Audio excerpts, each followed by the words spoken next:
ना धड service road, ना धड मेन रोड, ना धड मेट्रो सुरू आहे.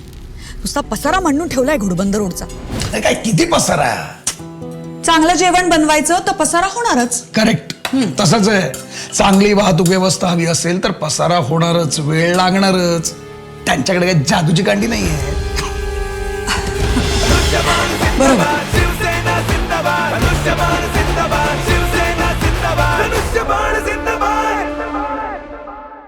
माझ्या अन्याय झाला म्हणून म्हणण्यापेक्षा पक्षाने तर तुम्हाला उमेदवारी दिलीच होती ना 2017ला. तुम्ही 2016 साली भारतीय जनता पार्टीमध्ये आले. आधी काँग्रेसवासी होते. काँग्रेसमधनं तुम्ही भारतीय जनता पार्टीमध्ये आले. भारतीय जनता पार्टीने तुम्हाला न्याय दिला. निष्ठावंतांना डावलून त्यांना तिकीट दिलं. तिकीट दिल्यानंतर ते या भागाचे नगरसेवक झाले. नगरसेवक झाल्यानंतर 2017 ते 2022 आणि 2022 ते 2025 पर्यंत काय कामं केली ही सांगा. इव्हेंट नका सांगू. लोकहिताची, लोक उपयोगाची जी कामं आहेत ती सांगा, ती दाखवा.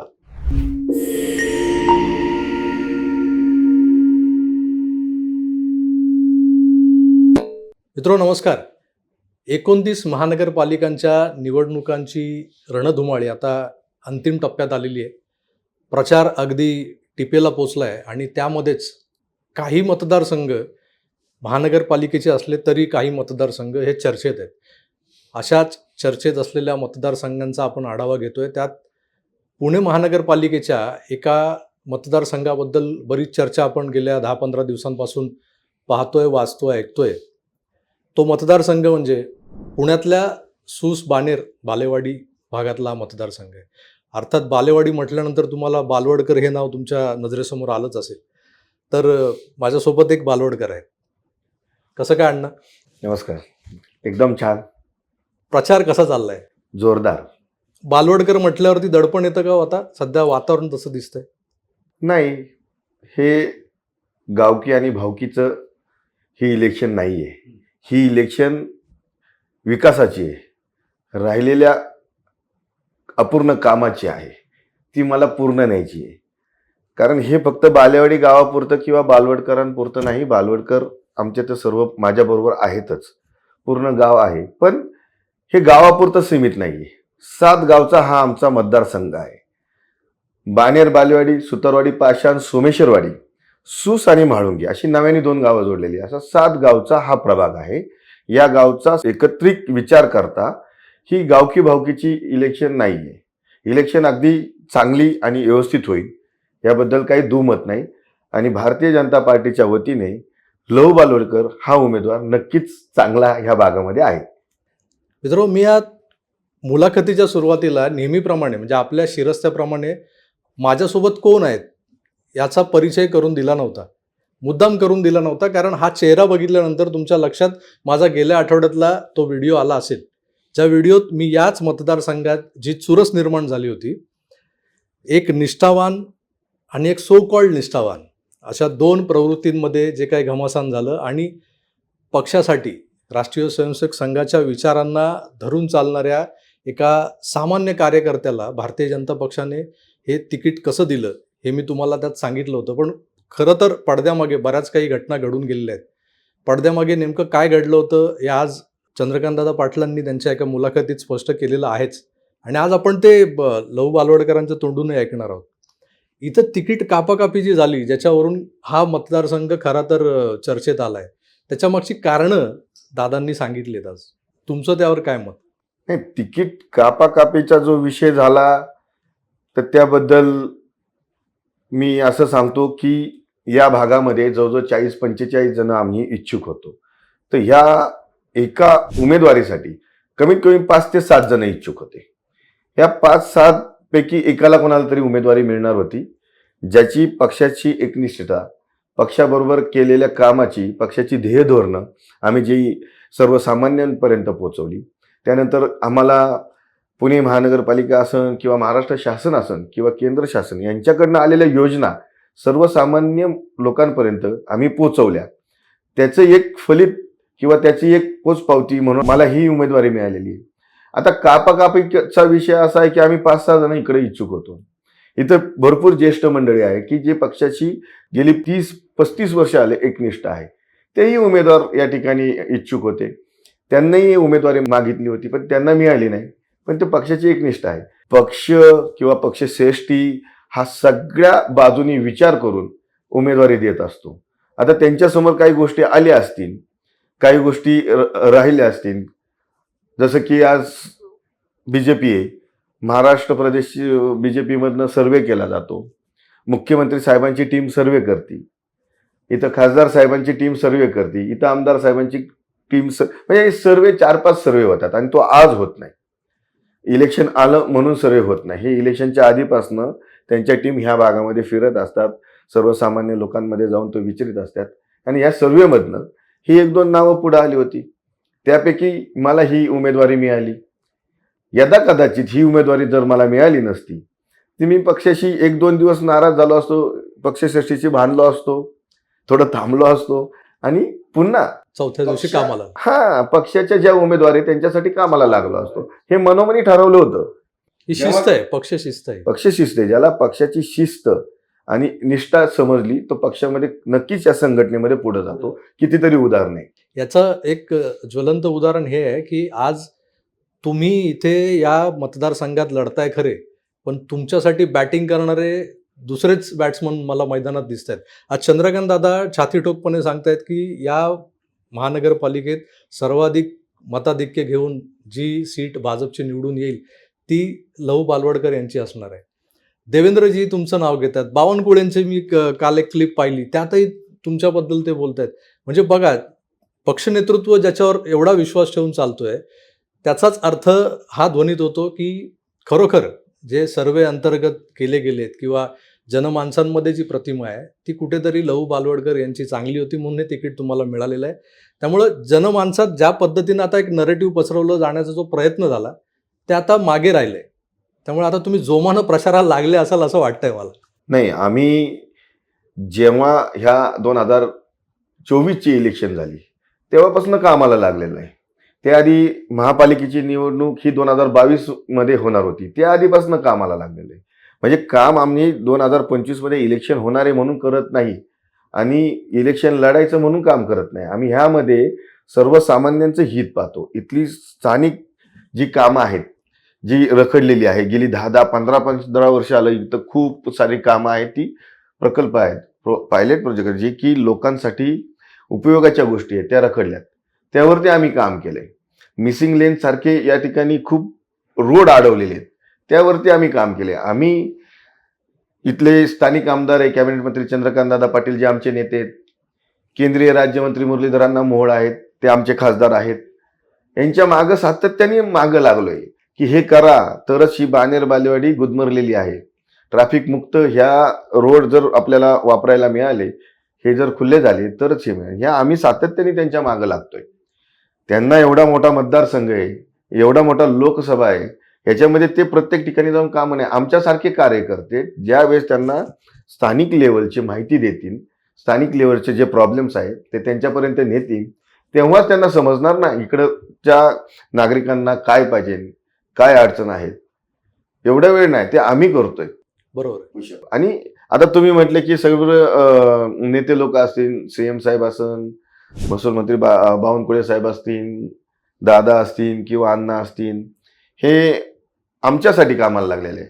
ते एका लहू बालवडकरसाठी कामाला नाही लागले, हे पक्ष संघटनेसाठी, भाजपसाठी का. भारतीय जनता पार्टी आणि भारतीय जनता पार्टीची सत्ता ही या पुणे महानगरपालिकेमध्ये येणार आहे.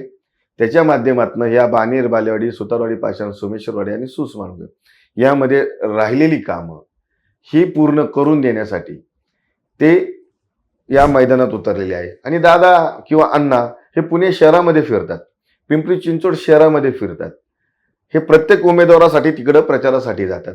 आता विशेष मी आहे हे मला मान्य आहे की हा आमचा प्रभाग क्रमांक 9 थोडासा हाय लेवलला नेलेला आहे, पण हा स्थानिक लेवलला या मतदारांनी ही इलेक्शन हातामध्ये घेतलेली. त्यांना विकास पाहिजे, त्यांना सहानुभूती नाही पाहिजे. सहानुभूती म्हणजे एक माणसाला नाराज आहे, पण इथली लाखो जे मतदार आहे, इथं राहणारे लाखो लोक आहे, ती किती नाराज आहे त्यांच्यावरती हे पण पाहिलं पाहिजे ना. 10 वर्षाचा विकास 10 वर्षाची केलेली कामं ही त्यांनी दाखवली पाहिजे की बाबा मी हा रोड 100% पूर्ण केलाय, हा मी ब्रिजचं काम केलं आणि आज ब्रिज लोकांच्या वापरामध्ये आणलाय, हे हॉस्पिटल मी केलंय की ते 2015-16 मध्ये तयार आहे, ही ई लर्निंग स्कूल मी केली, मी ह्याच्यासाठी निधी आणलाय, आमदार फंडातनं, खासदार फंडातनं किंवा महापालिकेकडनं कुठनं तरी निधी आणलेला दाखवा आणि सांगा की मी हे या येथील स्थानिक जनतेसाठी केलंय. माझ्यावर अन्याय झाला म्हणून म्हणण्यापेक्षा पक्षाने तर तुम्हाला उमेदवारी दिलीच होती ना 2017ला. तुम्ही 2016 साली भारतीय जनता पार्टीमध्ये आले, आधी काँग्रेसवासी होते, काँग्रेसमधनं तुम्ही भारतीय जनता पार्टीमध्ये आले, भारतीय जनता पार्टीने तुम्हाला न्याय दिला, तुम्हाला निष्ठावंतांना डावलून, त्यावेळेस पण निष्ठावंतांना डावलून त्यांना तिकीट दिलं. तिकीट दिल्यानंतर ते या भागाचे नगरसेवक झाले. नगरसेवक झाल्यानंतर 2017 ते 2022 आणि 2022 ते 2025 पर्यंत काय कामं केली ही सांगा. इव्हेंट नका सांगू. लोकहिताची, लोक उपयोगाची जी कामं आहेत ती सांगा, ती दाखवा आणि मग जनतेसमोर या. ती जनता तुम्हाला दाखवण काय येईन काय नाही ते. तर रिपोर्ट कार्डच तुमचं कोरं असेल तर जनता मार्क कशी देणार तुम्हाला? आणि आता परिस्थिती अशी आहे की ज्या पद्धतीनं तुमचा प्रचार सुरू झाला आहे किंवा तुम्ही इथले स्थानिक असल्यामुळे या इथल्या प्रभागातल्या समस्यांची जाण आहे तुम्हाला, तुम्ही आता आमदारांच्या आणि खासदारांच्या खास मर्जीतले म्हणा किंवा किमान त्यांचा तुमच्याकडे एक वरदहस्त असल्यासारखं ते तुमच्याशी वागतात, त्यामुळे तुमची कामंही होत आहेत, जनता आणि मतदार हे त्यामुळेच तुमच्याकडे आकर्षित होत आहेत. पण हे एवढं सगळं असताना तुम्हाला अशा कोणत्या समस्या इथे जाणवतात की एक इथले स्थानिक म्हणून, बालेवाडीकर म्हणून किंवा बालवडकर ज्याला म्हणतो आपण, तुम्ही इथलेच भूमिपुत्र आहात, इतकी वर्ष म्हणजे जन्म झाल्यापासून वयाच्या या टप्प्यावर येईपर्यंत तुम्ही बालेवाडीला विकसित होताना पाहिलंय, जे जे घडत गेलेत आणि जे अजून घडायचं बाकी आहे, अशा बऱ्याच गोष्टी तुमच्या स्वतःच्या नजरेत असतील. एक नगरसेवक म्हणून ते पूर्ण करण्यासाठी तुम्ही काहीतरी विजन डॉक्युमेंट घेऊन चालला असाल. काय आहे ते विजन डॉक्युमेंट? हे पहा, आता तुम्ही सांगितलं की यांच्या मर्जीतले. मी मर्जीत का आलो? 2019 साली मी भारतीय जनता पार्टीमध्ये प्रवेश केला. मुख्यमंत्री साहेबांच्या हस्ते माझा प्रवेश या ठिकाणी भारतीय जनता पार्टीमध्ये झाला. त्यानंतर मी माझा परफॉर्मन्स दाखवला, मी माझी काम करण्याची पद्धत दाखवली. मी माझ्या ज्या कार्यकर्त्यांच्या म्हणा किंवा माझ्या सहकाऱ्यांच्या जीवावरती ह्या भागामध्ये जे काम करतो, लोकांसाठी अहोरात्र झटतो, लोकांच्या सुखात, लोकांच्या दुःखामध्ये उभा राहतो, माझा म्हणून उभा राहतो. जो कोणी मला आवाज देईन त्याच्यासाठी मी तिथं जातो. अशा गोष्टी आहेत. त्यानंतर 2019ला मी विधानसभेचं काम केलं, त्यावेळेस आम्ही रिझल्ट दिला. त्यानंतर 2024 मध्ये जी लोकसभा झाली आणि जी विधानसभा झाली त्यामध्ये आम्ही आमचा परफॉर्मन्स दिला. ह्या 5-6 गावामध्ये 6 ठिकाणी जाऊन, प्रत्येक ठिकाणी जाऊन, घरोघरी जाऊन, घरांमध्ये जाऊन अण्णांचा म्हणा, दादांचा म्हणा, लोकसभेला, विधानसभेला प्रचार केला. आणि तो फीडबॅक तिथपर्यंत जात होता ना की ह्या भागामध्ये कोण कार्यकर्ते, म्हणजे मी एकटा नाही, मी म्हणत नाही की मी एकटा होतो म्हणून 5,000ची सभा झाली, 10,000ची सभा झाली आणि मी निवडून आणलं, मी हे केलं, मी ते केलं. मी नाही, माझ्यामध्ये शब्द आहे आम्ही. इथले स्थानिक पदाधिकारी असतील, स्थानिक ज्येष्ठ नेते असतील, यांच्याबरोबर मी आणि ते आम्ही मिळून या ठिकाणी लोकसभेला, विधानसभेला खूप काम केलं, लोकांपर्यंत पोहोचलो आणि लोकांकडून पोचून त्या दिवशीचं ते मतदान आम्ही करून घेतलं. तेव्हा यावेळेस लोकसभेला अण्णाला मोठं लीड मिळालं, आमच्या या प्रभाग क्रमांक 9 मधनं दादांना मोठं लीड मिळालं. ही कामं आम्ही दाखवल्यात, आम्ही काय करू शकतोय काय नाही. आम्ही ही संघटना आहे, आम्ही संघटना म्हणून, कार्यकर्ता म्हणून कसं वागलं पाहिजे, कसं राहायला पाहिजे हे या ठिकाणी दाखवलं. म्हणून आम्ही त्यांच्या मर्जीत गेलो किंवा जवळ गेलो. आम्ही मागं पुढं करणारे कार्यकर्ते नाही. जो कष्ट करतो, काम करतो, तोच नेत्यांच्या मर्जीतला असतो. त्यानंतरच ते पाहतात ना की फक्त शोषा करणारा माणसाला नेते पण जवळ करत नाही, तेवढ्यापुरतच ते जवळ करतात. दुसरा विषय असा आहे की तुम्ही सांगितलं की ह्या भागासाठी तुम्ही काय करता. ह्या भागासाठी गेली 10 ते 15 वर्ष जे जे प्रकल्प अर्धवट स्थितीमध्ये आहे ते पूर्ण माझ्या नेत्यांकडनं मी करून घेणार. माझे जे नेते आहेत, ज्यांचा मला आशीर्वाद आहे तुम्ही म्हणताय तुमच्या भाषेमध्ये, त्यांच्याकडनं मी करणार. डबल इंजिन आहे तुमच्याकडे. एक तर केंद्रातलं, राज्यातलं, देशातलं पण आहे, राज्यातलं पण आहे आणि स्थानिक पण आहे. त्या माध्यमातनं केंद्र सरकारकडनं असन, राज्य सरकारकडनं असन, जो काही निधी माझ्या भागासाठी मला आणता येईल, जे काय करता येईल, जसं की मिसिंग लेंथ आहेत, ह्या मिसिंग लेंथ दादांच्या मागं लागून, मुरलीअण्णांच्या मागं लागून आम्ही 4 मिसिंग लेंथ आता संपवल्यात. कंपल्सरी ॲक्युजेशनच्या ॲक्टमध्ये त्या बसवल्यात आणि सक्तीचा ताबा घेतोय की ज्यामुळे इथला वाहतूक प्रश्न संपणार आहे. आता आपण या भागातील एक गोष्ट घेतली की मिसिंग लेनची. अशा पद्धतीने जवळपास 8-10 कामं आहेत की या भागामध्ये बांधून, म्हणजे त्यावेळेस 2015 आणि 16 मध्ये तयार असलेले काही स्ट्रक्चर आहेत. त्यापैकी 200 बेडचं हॉस्पिटल सर्वात मोठं. सर्वसामान्य जे आपले नागरिक आहेत तिथं जाऊन ते त्यांचा आपला आरोग्याच्या विषयी कुठलीही असेल तर तिथं जाऊन तिथं ट्रीटमेंट घेऊ शकतात. हा विषय यांच्याकडनं कधी पूर्ण नाही झालेला किंवा ह्याला कधी फंड नाही घेतला. दुसरा विषय असा आहे की यापैकी एक महत्वाचा की ई लर्निंग स्कूल 2014-15 मध्ये 4 मजली बिल्डिंग बांधून पडू नये, पण कधी कुठला आमदार फंड, खासदार फंड किंवा महापालिकेकडनं, शासनाकडनं कधी तिथं निधी मागितला नाही. पण केलं नाही. अहो, तुम्ही करायचा होता तो. तुम्हाला या भागाने निवडून दिलं होतं ते पूर्ण करण्यासाठी, ते तुम्हाला पूर्ण करता आला नाही.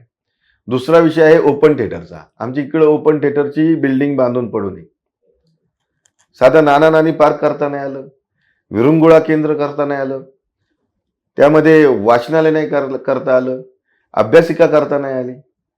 म्हणजे बाणेर बालेवाडीमध्ये सर्वात जास्त ओपन स्पेस महापालिकेकडे असतील तर या भागामध्ये आहे.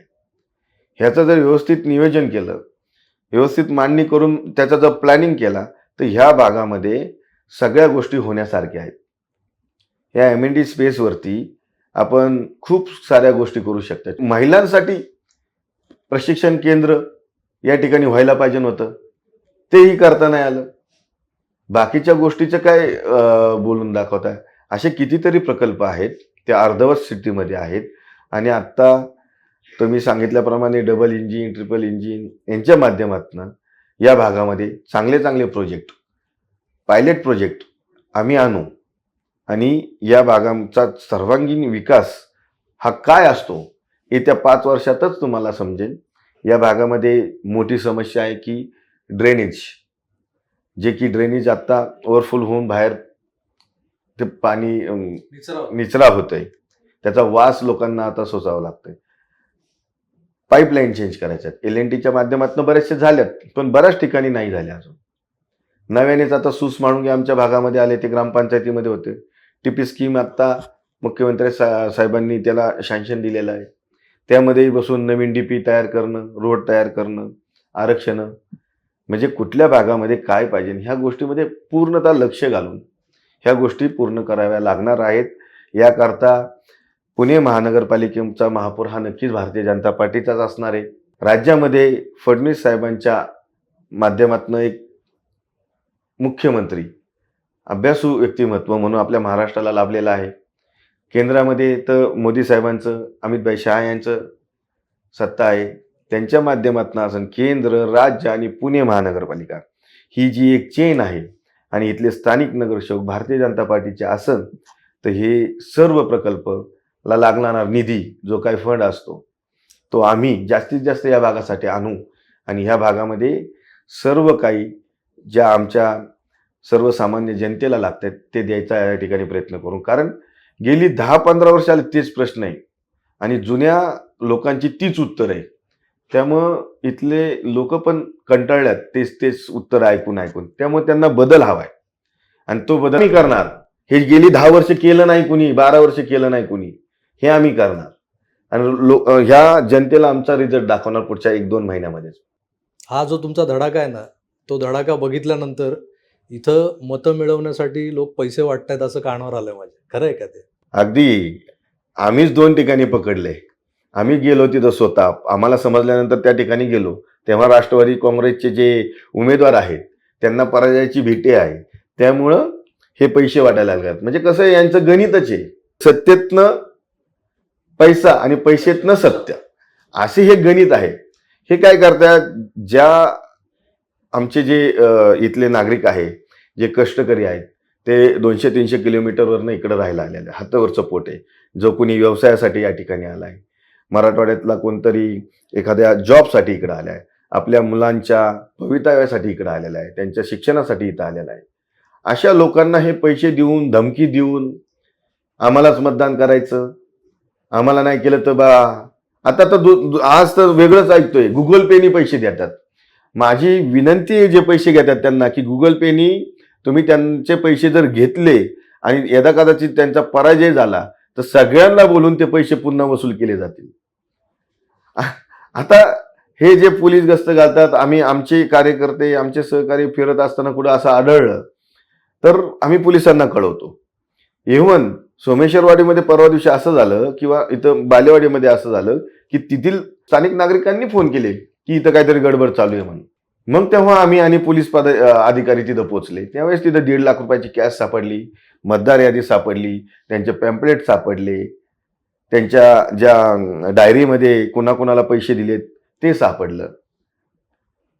हे पैसे देऊन मतदान विकत घ्यायचं अतिशय घाणेरडा प्रकार या ठिकाणी चाललेला आहे. आणि सर्वसामान्य जनतेवरती ते त्यांचा जो दहशतीचा आवाज आहे, ही दहशत तीच लोक मोडून काढतील. पैसे घेतील, नाही घेतलं तर परत मार खावा लागेल, पण पैसे घेऊन ते मतदान नक्कीच कमळालाच करतील. या भागामध्ये त्यांच्यासाठी तरी काय केलंय, दर वर्षाला काहीतरी 700-800 रुपयाची बॅग द्यायची, त्यांच्या उपकार केल्यागत दाखवायचं, आणि इलेक्शन आल्यानंतर त्यांना 2-5 हजार रुपये द्यायचं, मतदान आम्हाला करा असं दाखवायचं. हे त्यांना पण आत्ता पसंत नाहीये. त्यांच्यावरती आम्ही उपकार करतोय असं ते दाखवतात. त्यामुळे ते पण थोडेसे आता थांबलेले, दपकलेले आहेत की नको, हे थांबवा, आता विकासाला प्राधान्य द्या. मतदार आता सुज्ञ झालाय. विकत घेतलेलं मत हे पुढच्या 5 वर्षांसाठी तुमच्या डोक्यावर एक प्रकारचं ओझं बनतं, आणि हे ओझं उतरत नाही. हे कळून चुकलेला मतदार यापुढे पैशाने विकत घेतलेल्या मतांचा आणि त्या मतांवर निवडून आलेल्या लोकप्रतिनिधीचा कधीच आदर करत नाही.